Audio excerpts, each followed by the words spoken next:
Welcome to the White Knight Theater. The Dark Enforcer, Episode 9, The Unexpected Death of a Girlfriend. Forensic psychologist Mu Jianyun made a sharp assessment of everyone upon his first appearance. As the brutal police assault case from 18 years ago gradually unfolded before the task force, everyone realized that the case involving Zheng Haoming was no ordinary matter.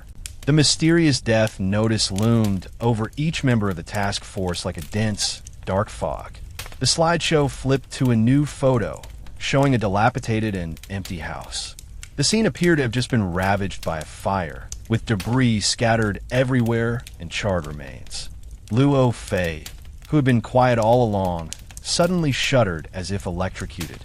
He tightly bit his lip, struggling to control the surging emotions within. Suddenly, Zheng Rihua spoke up. "Where is this place in the photo? Captain Han, where is the victim you mentioned?" "The victims are right here, here, and here," Han Hao said, pointing with a laser pen. "Everywhere."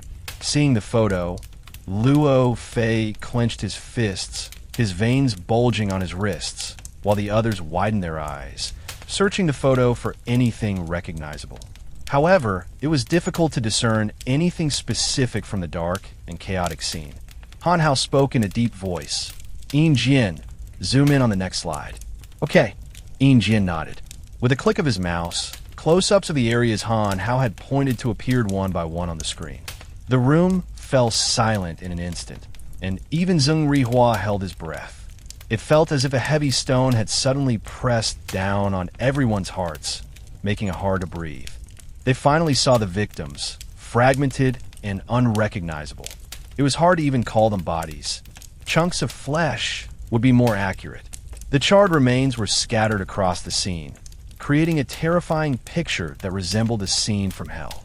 Anyone would feel their scalp tingle at such a sight, even the most seasoned police officers. For another person in the room, these images were like bloody ice picks, piercing deeply into his heart. Look at the state of these people. Seeing such a gruesome scene is already unbearable. What if these remains belong to someone you loved dearly? Or someone who was once your closest friend, or even your most intimate partner? How could one reconcile those cold, lifeless remains with the once vibrant and lively person they knew? Luo Fei was suffering in such agony. However, he did not avert his gaze.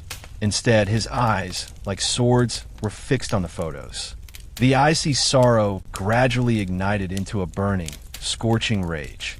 Not far away, a pair of bright eyes turned and stealthily observed Luo Fei, as if trying to uncover hidden secrets from that raging fire. Finally, the suffocating silence was broken by Han Hao's voice. "What you are seeing now is another murder case that occurred in 1984. The crime scene was an abandoned warehouse of a chemical plant on the outskirts of our city.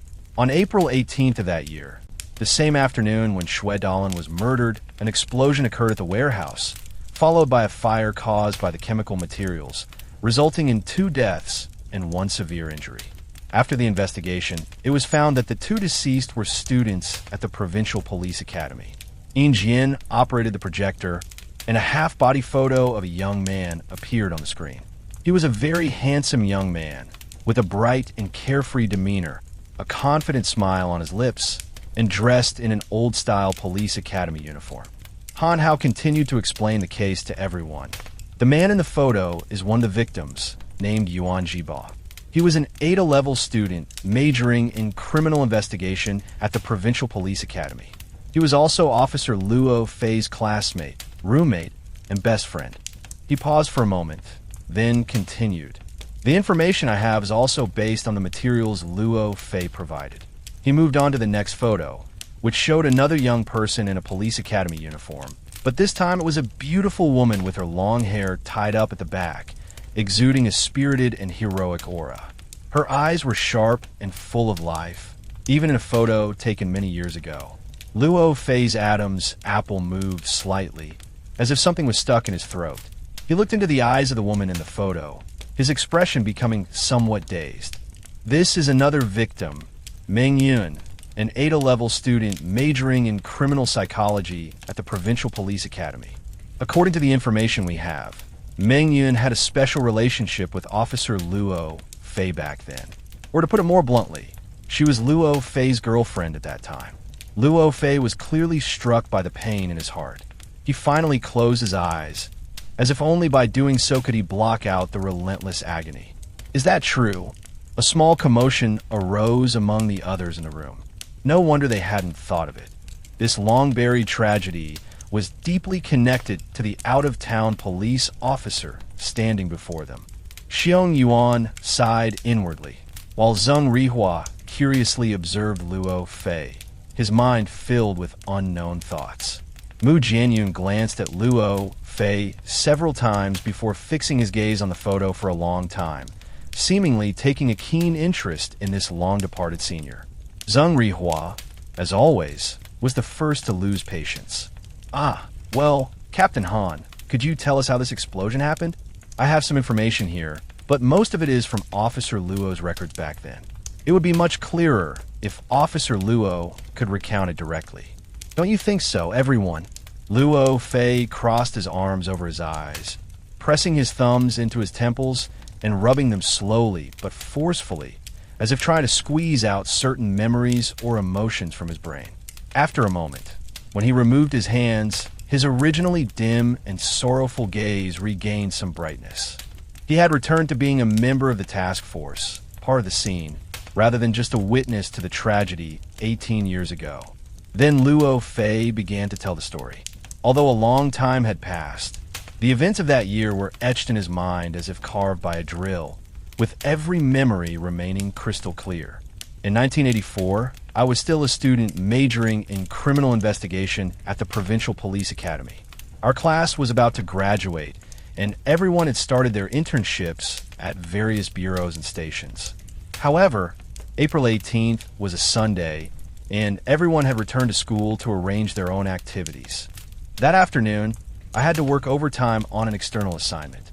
Yuan Jibong went out alone, saying he had a date with a pen pal.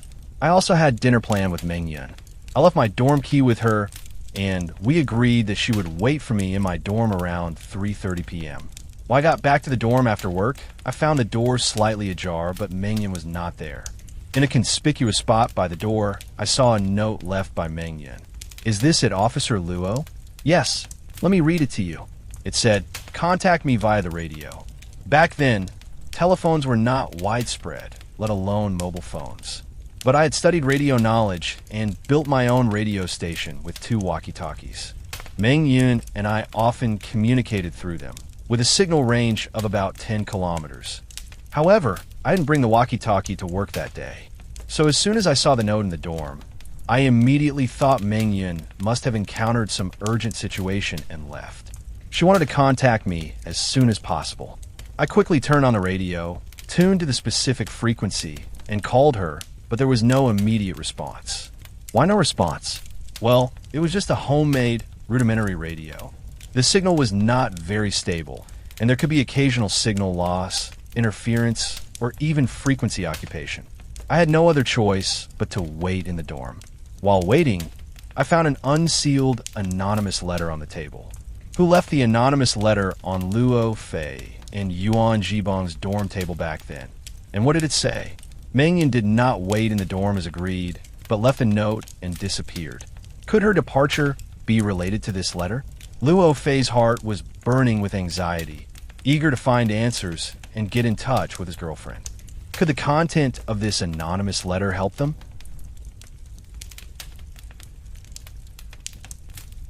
The Dark Enforcer, Episode 10, the explosion case from 18 years ago. As more and more photos from the crime scene of the tragic event 18 years ago were revealed, the entire task force was stunned by the severity of the case. The victims in the photos, Meng Yun and Yuan Jibong, were both in a state of dismemberment, and Luo Fei seemed to have intricate connections with them. Han Hao continued, picking up a plastic bag containing a letter. Officer Luo, is this the anonymous letter you mentioned? Yes, that's it. Since the letter was an extremely important piece of evidence, it was also projected in front of everyone with the help of an image projector. The content of the letter seemed familiar, still written in standard, imitative song typeface. Death notice. Convict. Yuan Jibong.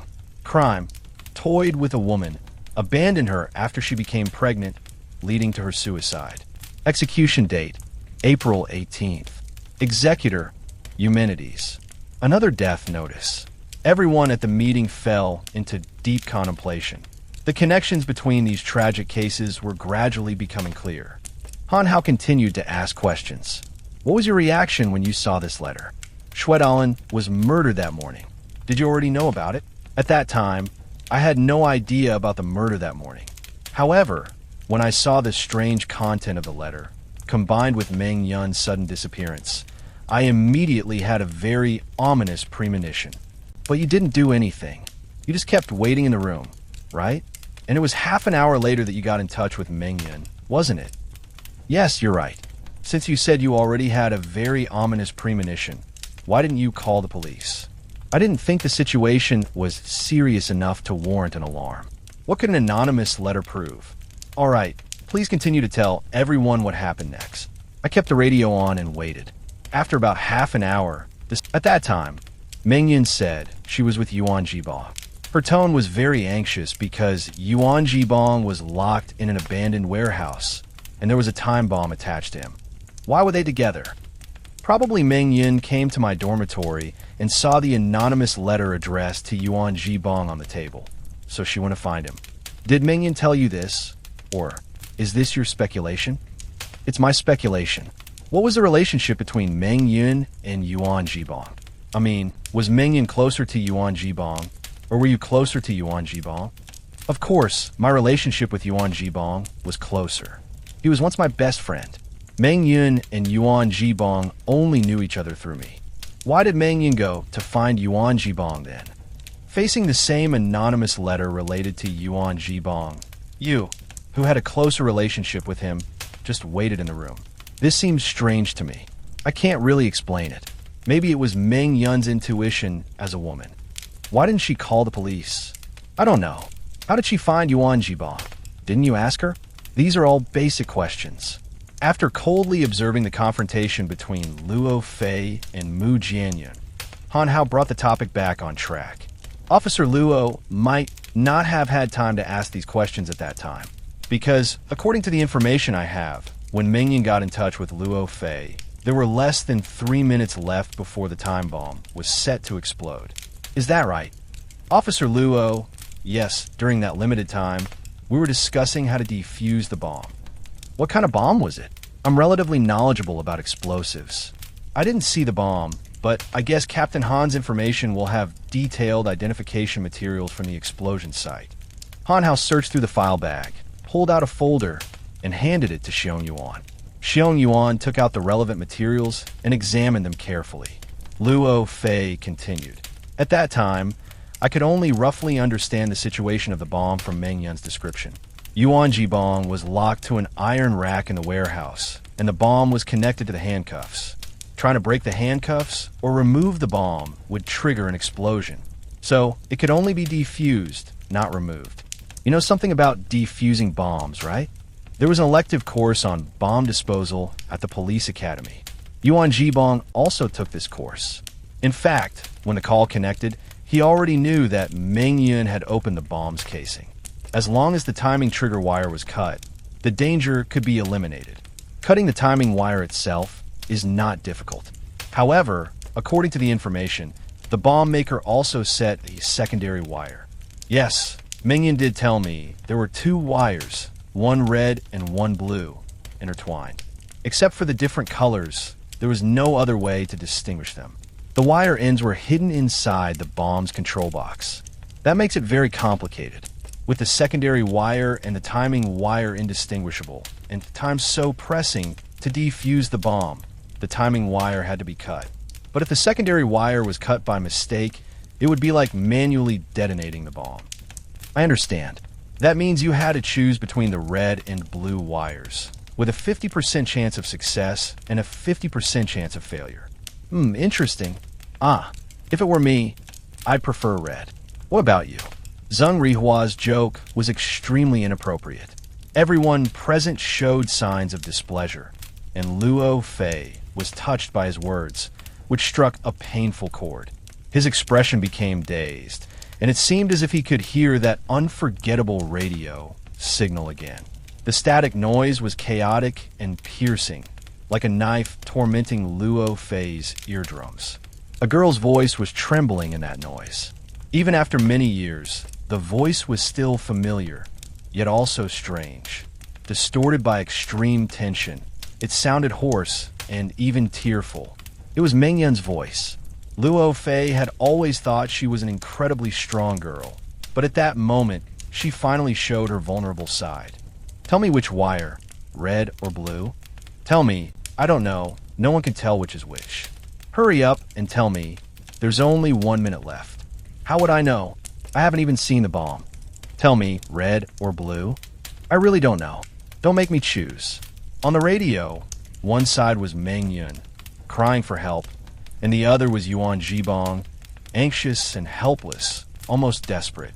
Two people he cared about the most were on the brink of life and death. For a moment, Luo Fei's head felt like it was filled with lead, heavy and splitting with pain. After getting Luo Fei's answer, Meng Yun felt relieved as if she had grasped the last straw. However, was Luo Fei's choice of red correct? The Dark Enforcer, Episode 11. The red thread entwined for 18 years. At the critical moment, Luo Fei made his choice. He selected red. No one could explain why Luo Fei made such a decision, including himself. Immediately after, he lost all ability to think and waited in a daze until a deafening explosion came through the walkie-talkie. This memory caused Luo Fei's thoughts to drift, completely isolating him from the meeting. The people around him continued to speak, but he didn't hear a word. Soon, everyone noticed Luo Fei's strange behavior. Officer Luo, all right, let me take over from here. According to the records, you guided Meng Yun to defuse the bomb through the radio. Following your instructions, Meng Yun cut the red wire, which prematurely triggered the explosion. Is that correct? Yes, that's correct. At that time, I didn't have any particular reason for thinking the red wire was the timing wire. It was just intuition. Captain Xiong Yuan of the Special Police Unit shook his head. In such a life-or-death situation, relying solely on intuition seemed rather reckless. But then again, under the urgency of the moment, there were no other options. Zhang Rihua, sitting next to Xiong Yuan, still looked languid. He glanced at Luo Fei sympathetically and then gave a self-mocking smile. It's been proven time and again that men's intuition is always so unreliable. Luo Fei, since you had no basis for your decision, why did you instruct Meng Yun? If he had made the judgment himself, there might have been a higher chance of getting it right. How could he judge? He knew nothing about bomb defusal. Even so, he would have had a 50% chance, which wouldn't be lower than yours. Why did you influence him with your baseless guess? He was the one facing the bomb directly, while you were just listening to his description. Even intuitively, Meng Yun should have followed his own judgment. Why did you interfere? Luo Fei's mind was in chaos. He awkwardly avoided Han Hao's gaze, knowing he couldn't refute the argument because Han Hao had struck at the softest part of his heart. If Meng Yun had made the decision himself, which wire would he have cut? Why influence him with a guess that had no certainty? These questions had painfully entangled Luo Fei for 18 years. What made it even more painful was that Luo Fei himself didn't know the answer. Mu Jianyun, who had been silent for a long time, finally spoke up to ease the situation. Perhaps we don't need to dwell too much on this issue. From a psychological perspective, Officer Luo's choice back then was an emergency response. Often, such responses cannot be explained by the person involved afterward. As for why he did it, there was no reason. He simply didn't have time to think. All choices were instinctive, driven by his character. Luo Fei breathed a sigh of relief, feeling much less pressured. He looked at Mu Jianyun gratefully and found that the other man was also looking at him. Mu Jianyun's gaze was sharp and bright, as if trying to dig deeper into his heart. All right, let's get back to the case itself. Next, let's look at the explosion site. According to descriptions from nearby residents, the explosion occurred precisely at 17:05. The shockwave affected an area within a 200-meter radius, and the sound of the explosion could be heard up to 5 kilometers away. Since the explosion site stored a large amount of chemicals, it also caused a massive fire on the scene. Meng Yun and Yuan Jibong died on the spot. Additionally, the fire involved an innocent bystander, leaving him critically injured. Innocent bystander? There was someone else at the explosion site? Yes, that's what the records say. Although this person miraculously survived, he didn't provide any valuable information. Alright, let's review the case from 18 years ago up to this point. The relevant materials have already been photocopied by Yin Jian. After the meeting, everyone should study them carefully. Xiaozong, why don't you share the information you have? Sure, Captain Han. Some of you might not know me yet, so let me introduce myself. I'm Zheng Rihua, a technical advisor from the Provincial Public Security Department's Cybersecurity Division. This guy looks like he doesn't take things seriously, but he's actually from the provincial department. Quite a strong background. About a week ago, on October 14th, Officer Zheng Haoming approached me and asked for some online monitoring. At that time, a strange article appeared on the internet, and Officer Zheng wanted me to use technical means to track down the author. Everyone, please look here. Yin Jian, could you help adjust to that screenshot? Yin Jian caught Zheng Rihua's meaningful glance, nodded in understanding, and projected a screenshot of the internet article. It was the same article Luo Fei had found in the internet cafe signed by Humanity's Death Penalty Collection. It was clear that this article had a very close connection with the death notices from the case 18 years ago. Did you find any clues? The article was posted at 2:11 p.m. on October 5th, using a computer in a local internet cafe called Xianghui. It was published on the city's largest public forum. By the time Officer Zheng approached me, this popular article had already been viewed 4,522 times, with 133 netizens posting 152 replies. The replies were diverse. Some cursed the poster as a lunatic, some questioned whether it was a prank, but there were indeed people who listed the crimes of those they wanted to see executed. The poster chose to publish from an internet cafe to hide their identity. There are many loopholes in the management of city internet cafes. It's impossible to find out who used a particular computer 10 days ago. Later, at Officer Zheng's request, I activated a network monitoring program. Whenever someone viewed the latest replies to this article, the monitoring system would automatically detect and record the viewer's IP address. If the address was from a city internet cafe, I would notify Officer Zheng immediately, and he would go to the cafe to take photos as evidence. This approach made sense. If the poster had written the article, they would surely keep an eye on the latest replies. They would be very cautious and choose to check the replies from an internet cafe to hide their identity. Officer Zheng's method could potentially find this person among the vast population. Yes, that was the idea. But Officer Zheng didn't tell me the details of the case back then. I knew even less about what happened 18 years ago. I never expected that this action would lead to such a serious consequence. Everyone understood that the serious consequence Zheng Rihua mentioned was the bloody incident that had just occurred that morning. All the people present were quick thinkers, and Mu Jianyun blurted out, "Did Officer Zheng get killed because of this?" So, he might have already taken a photo of the poster, which is why he was silenced.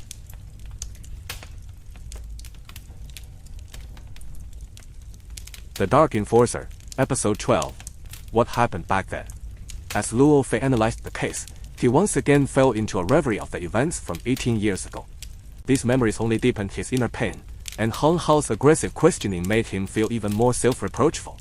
Fortunately, Mu Jianyun intervened in time to ease Luo Fei's discomfort, and Han Hao did not press him further. Han. Everyone suspected that Feng Haoming's death might be related to the photos he had taken of the poster. At the scene, we found Officer Zheng's camera, and several photos had been deleted. We have reason to believe that this was the main objective of the perpetrator. Han Hao concluded Zheng Rihua's account in a somber tone, also addressing Mu Jianyun's doubts. He glanced at Luo Fei with a complicated look. Luo Fei had already accurately analyzed the situation, and after hearing Han Hao's words, Xiong Yuan, sitting nearby, could no longer contain his emotions. The photos were deleted, so does that mean Officer Zheng's leads are completely gone? This perpetrator may be skilled at murder and explosives, but he is not proficient in digital technology. For digital cameras, merely deleting photos does not erase the image information from the internal memory. As long as new photos do not overwrite the storage space, the deleted photos can still be recovered. Of course, this requires some complex technical means to restore the photos. Can our current technology achieve this? The technicians under my command have already started working on it. By tomorrow morning, we will have restored all the data, and then we will be able to see the true face of the poster. Very good. Luo Fei tapped his knuckles on the table, trying to calm his excited emotions. He then turned his gaze to everyone present. We need to prepare in advance, mobilize sufficient manpower for investigation, visits, and capture operations. This is definitely not an ordinary opponent. We must be fully prepared. Officer Luo, you don't need to worry about that too much. The front-line work will be coordinated by Captain Xiong and me. My people will be responsible for screening and capture. What about your special police, Captain Xiong? Mainly to prepare for special situations. Understood. We will cooperate. Xiong Yuan nodded in understanding. There had already been an explosion case 18 years ago, and it was necessary to be cautious. What do you need me to do? Hong Hao and Luo Fei looked at each other for a moment, considering how to phrase their request. Officer Luo, in principle, cases in our city do not require your involvement. We invited you to join the task force mainly because you are familiar with the situation back then. Therefore, I hope you can focus on the case from 18 years ago and conduct some peripheral investigations to see if there are any new developments. Alright, Luo Fei thought to himself. Hong Hao was the head of the criminal police in City A, and it was understandable that he did not want others to interfere too much in his case. Luo Fei inwardly sighed with a wry smile, hoping that the unpleasantness between him and Hong Hao at the crime scene that morning would not leave any lingering resentment. Mu Jianyong quietly observed the two men. At this moment, he slightly raised the corners of his mouth and looked at Hong Hao with a half-joking expression. Captain Han, it seems you've forgotten someone. I was specially invited by you. You can't leave me out of everything, can you? You can first cooperate with Officer Luo's work. For you, there will be more important tasks later. In fact, for this case, the suspect's psychological state itself is worth a good study. That's true. Studying someone's inner world can actually be a very interesting thing. Mu Jianyong responded to Hong Hao's words, his gaze drifting towards Luo Fei again. At 1825 in the evening of December 11th, after the autumnal equinox, the days grew shorter. When Luo Fei settled into the guest house of the Criminal Police Brigade, it was almost completely dark outside. Hong Hao and others were still working intensively, while Luo Fei was excluded. However, he did not mind. He had many things to do himself, and a quiet, independent environment would be better. After washing his face, Luo Fei sat down at the desk and began to review the copied materials related to the 418 blood case. 18 years ago, Luo Fei was also one of the parties involved in the blood case. After the case entered the investigation stage, he had been repeatedly investigated by the Special Task Force, but he knew very little about the specifics of the case. As a police academy student, Luo Fei made two serious mistakes in this matter. First, after discovering the abnormal situation, he did not report it to the police in time.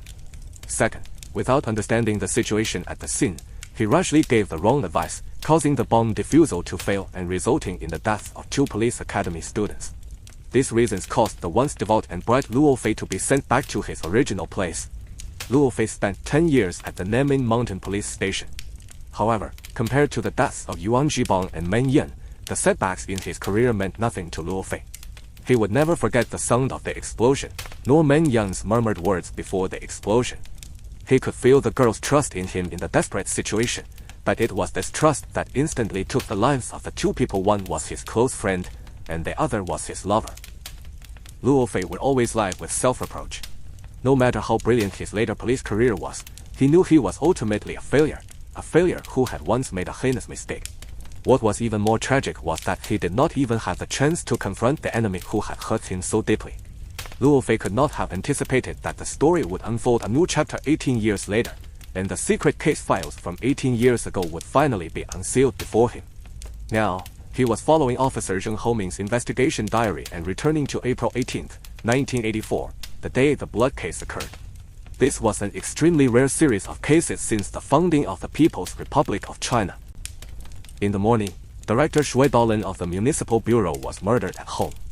In the afternoon, an explosion occurred at a chemical plant in the eastern suburbs, resulting in the deaths of 2 police academy students.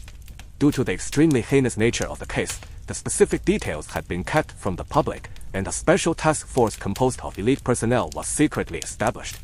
I was fortunate to become one of its members. It was clear that the perpetrator had extremely high anti-reconnaissance skills.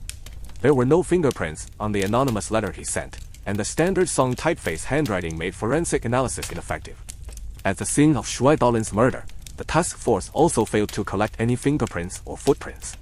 From this, it was inferred that the perpetrator carefully cleaned the scene after the crime, indicating that he had a calm and cautious psychological profile. At the explosion site in the afternoon, the fire destroyed all valuable evidence. It took the technicians 2 hours to collect the remains of the 2 victims. Since the bodies were severely damaged, for some body parts, we could not even determine which victim they belonged to. The only exciting discovery was that there was a survivor at the scene, although this person had multiple fractures and extensive burns over his body. Although he was sent to the Provincial People's Hospital for emergency treatment, it was still uncertain whether he would survive. On the morning of April 19, 1984, with cloudy weather, I questioned the police academy student with the surname Luo again. His emotions were very poor. It cannot be denied that he was partially responsible for the premature explosion of the bomb. In the afternoon, I visited the Provincial People's Hospital. The survivor from the explosion site was still in a coma, and his condition looked very critical. For the progress of the case, of course, I hoped he would wake up soon. However, from a humanitarian perspective, even if this person survived, his body would be severely damaged. It might be better if he really just passed away. On April 20, 1984, with cloudy weather, the task force was conducting the investigation of the case on multiple fronts, and my task was to investigate the survivor of the explosion site. The man still had not woken up. Perhaps I should first confirm his identity, but his face was probably unrecognizable even to his relatives now. In the afternoon, I visited the Provincial People's Hospital. The survivor from the explosion site was still in a coma, and his condition looked very critical. For the progress of the case, of course, I hoped he would wake up soon. However, from a humanitarian perspective, even if this person survived, his body would be severely damaged. It might be better if he really just passed away. On April 20th, 1984, with cloudy weather, the task force was conducting the investigation of the case on multiple fronts, and my task was to investigate the survivor of the explosion site. The man still had not woken up. Perhaps I should first confirm his identity, but his face was probably unrecognizable even to his relatives now. The doctor provided some clues. When they operated on the man, they found a tangle of copper wire in the remnants of his clothing. Perhaps this could help confirm the man's identity. The copper wire was tangled together in a messy way, about 2 meters long when unfolded, and looked like a stripped electrical wire. On April 21st, 1984, there were some important discoveries today. 200 meters south of the explosion site, there was a section of abandoned concrete pipeline used in construction. The diameter of the pipe was over 2 meters, and inside it were piled with various household clutter and scavenged junk. It seemed that someone had once lived there. Among that pile of junk, I found a piece of stripped electrical wire insulation. In terms of length, it matched perfectly with the copper wire in the pocket of the unconscious man. Could it be that the man was a homeless scavenger? This question could only be answered once he woke up. On a brighter note, the doctor said that the man had already passed the critical stage.